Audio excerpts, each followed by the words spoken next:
Ante todo, buenas tardes. Soy la doctora Juliana Campoverde Febres, residente de cardiología pediátrica del Instituto Nacional de Salud del Niño de Breña.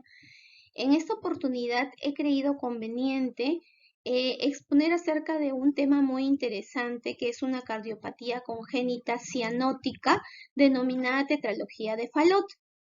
Bien, dentro de las cardiopatías congénitas existen dos grandes grupos, que es la cianótica y la cianótica.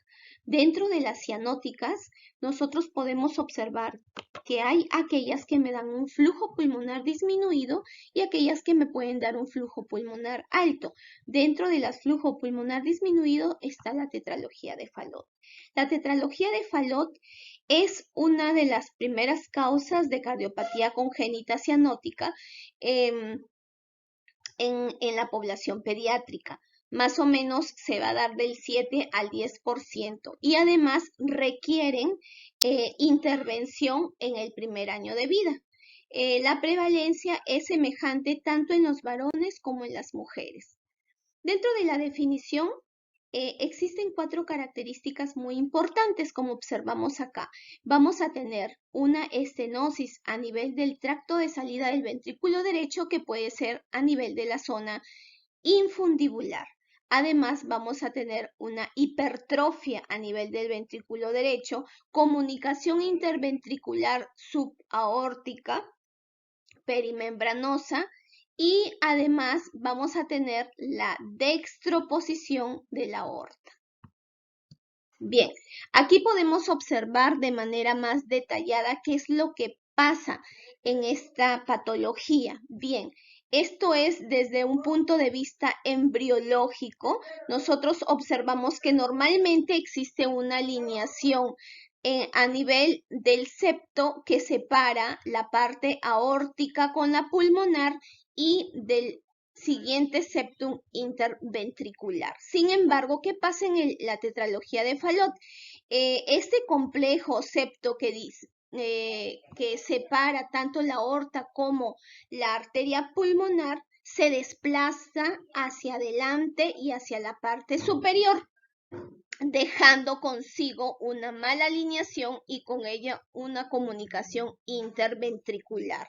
Y de acuerdo a este desplazamiento es que nosotros podemos encontrar mayor o menor estenosis de la pulmonar. Es decir, el grado de estenosis me va a dar también el grado de sintomatología en mi paciente. Entonces aquí observamos de manera macro en una pieza anatómica en donde vemos la comunicación interventricular, el desplazamiento de este septo que divide tanto la parte de la arteria pulmonar con la arteria aorta, y observamos en la parte derecha que hay un desplazamiento de este septo infundibular o de este septo que divide tanto la parte pulmonar como la aórtica, y produce un estrechamiento a nivel del tracto de salida del ventrículo derecho, básicamente en la zona infundibular. La etiología. La etiología pueden ser muy diversas. Puede ser debido a las mutaciones de genes en un 10 a un 20%, anormalidades cromosómicas en un 20% y las no conocidas en un 50-60%. Esto puede presentarse en pacientes sindrómicos o no sindrómicos, o puede darse también por teratógenos como el alcohol, la trimetadona y el ácido retinoico. Cuando se trata de pacientes sindrómicos y observamos, por ejemplo, aquí el síndrome de Down, esto también puede estar acompañada de la tetralogía de Fallot con un canal auriculoventricular total. Bien, en cuanto a lo sindrómico y no sindrómico, aquí tenemos dentro de los síndromes, síndrome de Down, ¿no? Tenemos el síndrome de Holt-Horan, el síndrome de Alagille, ¿no? Dentro de la fisiopatología, nosotros observamos que básicamente los síntomas que se presenten en mi paciente, como ya mencioné, va a depender de la estenosis en el tracto de salida del ventrículo derecho. Sin embargo, a todo esto, dentro de las características que ya se mencionó, vamos a tener una comunicación interventricular que el shunt va a depender de dónde estén aumentadas, dónde se tenga mayores resistencias. Por ejemplo, si las resistencias son mayores a nivel del ventrículo derecho, el shunt va a ser de derecha a izquierda. Sin embargo, si las presiones son mayores en la parte sistémica, el shunt será de izquierda a derecha y no me dará tanto grado de cianosis. Entonces, todo esto implica mucho en la sintomatología del paciente.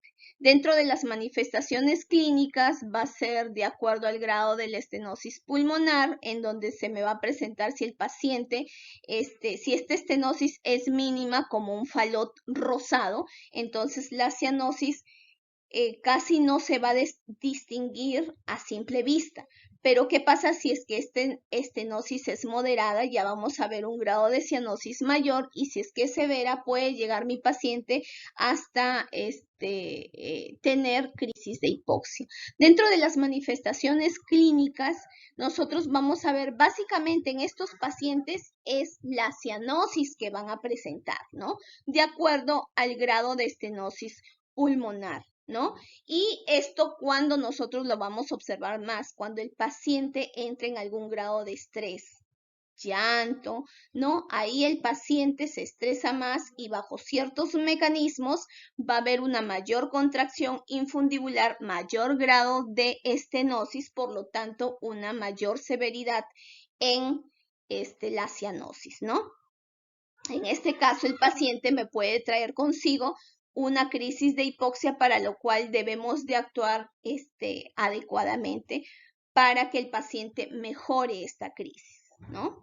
Además, vamos a observar en este tipo de pacientes, cuando ya se le examina, va a presentar soplo sistólico a nivel de cuarto espacio intercostal, debido al CIB, o a nivel de foco pulmonar, de acuerdo a la estenosis pulmonar que está presentando.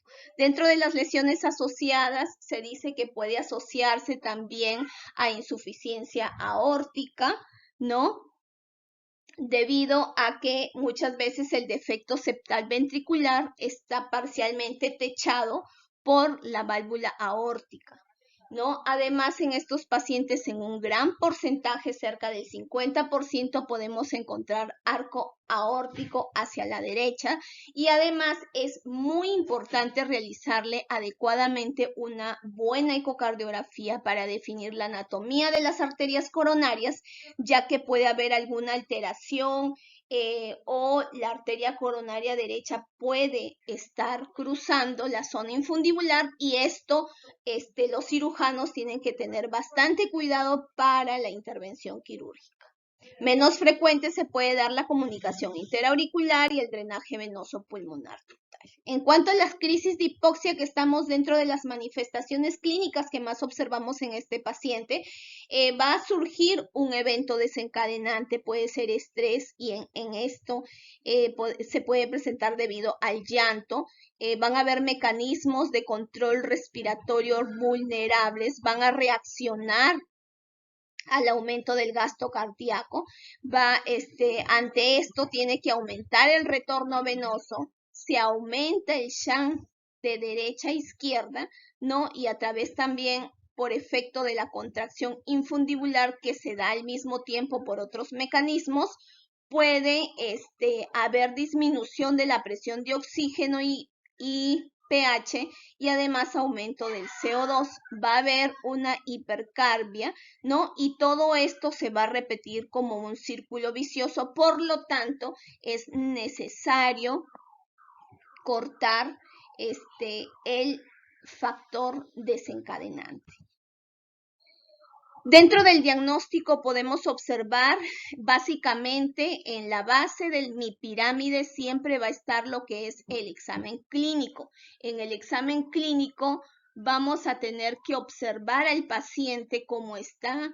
Hay que observar la coloración, ¿no? La cianosis, si es que es central, ver mucosas, ver la zona perioral, intraoral, ¿no? Ver la parte acral también. ¿Qué más? Hay que auscultar adecuadamente la presencia del soplo sistólico, ¿no? Además, observar las diferentes características que pueda presentar el paciente, ¿no? Bien, toda la parte clínica es muy importante para poder llegar al diagnóstico. Todo esto acompañado de ciertos exámenes auxiliares de imágenes, ¿no? Como por ejemplo el electrocardiograma, en el cual voy a observar que hay la presencia del ángulo del QRS, va a estar hacia la derecha, ¿no? Porque va a predominar el crecimiento de cavidades derechas. En este caso, la derivación 1 es negativa y ABF es positiva, por lo tanto va a estar en mi segundo cuadrante en el lado derecho, y en las precordiales, básicamente en B1 va a predominar la onda R y en B6 la onda S, lo cual me indica crecimiento de cavidades izquierdas. Así como también en la radiografía vamos a observar hipoflujo pulmonar, vamos a observar cardiomegalia, crecimiento de cavidades derechas porque el vértice del corazón se está elevando hacia arriba, y además algo característico, el arco aórtico derecho en la mayor parte de los pacientes. Vamos a tener como que elevada la punta, como si que fuera una botita, un zapatito sueco, ¿no? Y en la ecocardiografía observamos en este eje corto, donde yo veo los dos grandes vasos, que es la arteria aorta y la pulmonar, observo que cuando le coloco el Doppler hay una turbulencia en el tracto de salida del ventrículo derecho a nivel infundibular. Por lo tanto, eso me puede indicar de que está tratándose de una estenosis. Igual, en esta ecocardiograma, en este eje largo, observamos la comunicación interventricular y la dextroposición de la aorta, ¿no? Es grande la aorta porque la aorta está recibiendo tanto flujo de la parte derecha como de la parte izquierda. Dentro del tratamiento de la crisis de hipoxia es necesario tranquilizar al bebé, al niño, ¿no? Hay que ofrecerle oxígeno suplementario y la colocación de una posición que me va a mejorar la resistencia vascular sistémica, como es la posición genupectural. Hay que optimizar la precarga dándole fluido en el caso de que el paciente es necesario que lo reciba, ¿no? Porque ya hemos dicho, es una patología, es una cardiopatía de hipoflujo pulmonar. Se le puede suministrar también morfina endovenoso a 0.1 a 0.2 miligramos por kilo, bicarbonato de sodio, ¿no? Endovenoso, 1 mili equivalente por kilo, ¿no? Y es necesario tener en cuenta acá que se le puede proporcionar al paciente beta bloqueador como el propanolol, que disminuye la contracción infundibular y la hipertrofia. Sin embargo, no te va a ayudar para la fase aguda, sino para la fase de mantenimiento, ¿no? Para que el paciente no vuelva a hacer otras crisis en el futuro. Dentro del tratamiento, el tratamiento puede ser paliativo o quirúrgico. ¿Cuándo se trata de un tratamiento paliativo? Cuando, por ejemplo, existe una estenosis severa o atresia de la arteria pulmonar y las ramas pulmonares no hayan crecido adecuadamente, entonces necesitamos mantener el ductus arterioso abierto, se le puede colocar un stent. Y cirugía en el caso de que el paciente está en adecuadas condiciones para ingresar a sala de operaciones, y se debe realizar prioritariamente entre los 3 y los 12 meses de edad, con parche transanular o vía transatrial. Bien, eso sería todo. Muchas gracias.